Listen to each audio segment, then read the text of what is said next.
atsineš visus skausmus, tuos netikrus, pykčio kupinus sapnus. Mėly lytiškiai, kalėdos tai metas, kai pažvelgime į priekį, pažiūrime atgal, kai vertiname tai, kas buvo ir planuojame, kas bus.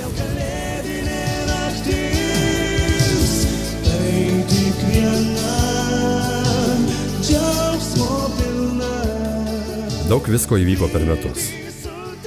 Kažkas išvydo šį pasaulį, kažkam išdygo, o kažkam iškrito pirmasis dantukas.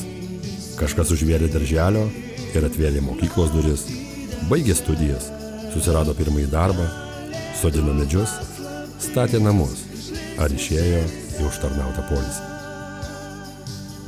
Mes visi truputį pasikeitėme per metus, įgyjame išminties ir naujų patirčių. Laikas eina, mes augame bei auginame savo mylimą lytį. Ir to niekas nesustabdys.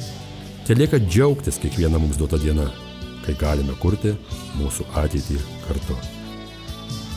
Mielieji, linkiu, kad metų šventės prabėgtų artimųjų rate, kad išvykę sugrįžtų, o supykę atleistų, kad ateitų kaimynas su tuo dideliu buteliu vyno, kad veidus puoštų šypsenos, o namų nepleistų jaukumas.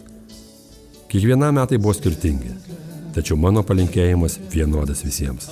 Linkiu, kad ateinantys metai būtų geresni už praėjusius. Dėkoju, kad esate kartu. Gražių ir stebuklingų švenčių.